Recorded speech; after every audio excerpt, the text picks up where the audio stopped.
ત્યારે ખજૂરે કીર્તિને પ્રેગ્નન્ટ કરી.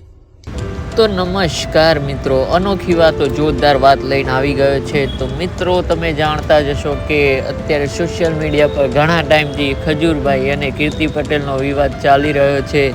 આ વિવાદમાં અવનવી ખબરો જોવા મળે છે કે ખજૂરભાઈએ આમ કર્યું, કીર્તિ પટેલે તેમ કર્યું.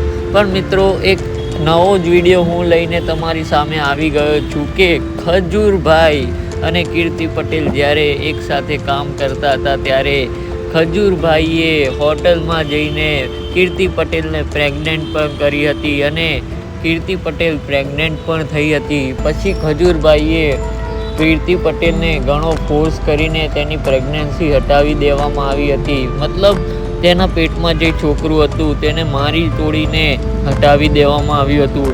તો જો મિત્રો, આ વિડીયો તમે આખો જોવા માંગતા હો તો હવે આગળ જુઓ આ વિડીયોમાં અને એન્ડ સુધી જોતા રહેજો.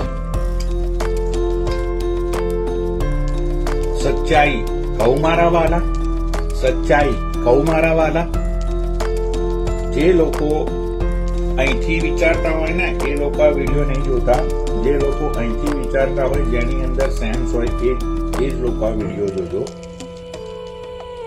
ખજૂર અને કીર્તિ જ્યારે સાથે કામ કરતા હતા ત્યારે ખજૂરે કીર્તિને પ્રેગ્નન્ટ કરી અને એ પછી એ માણસે એને ફોર્સ કર્યો કે ભાઈ તું પ્રેગ્નન્સીને હટાવ. એના પછી એ ભડવાએ બીજું લગ્ન કર્યું. એ છોકરીને પણ એને લાત મારીને ઘરની બહાર કાઢી મૂકી.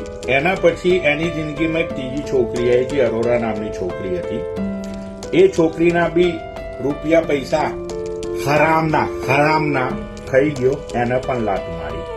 એ પછી આ બન્યો ગરીબોનો મસીહા. લોકોના ફંડ્સ લઈ લઈને પોતાના ખિસ્સા ભર્યા, બરોબર. અને હવે જ્યારે પાપનો ઘડો ભરાઈ ગયો અને એ ફૂટ્યો તો ભાઈ હવે લોકોને ફોન કરીને કેવું કે છે કે સમાધાન કરાવો. કેમ? અગર તું ચોર નથી, રાઈટ, તો લોકોની સામે આવને કે બધાને કે તું કેટલો સાચો અને ભડવો ઇન્સાન છું, એવું કે લોકોને બધાને. બેટા, તારી હકીકતમાં છે ને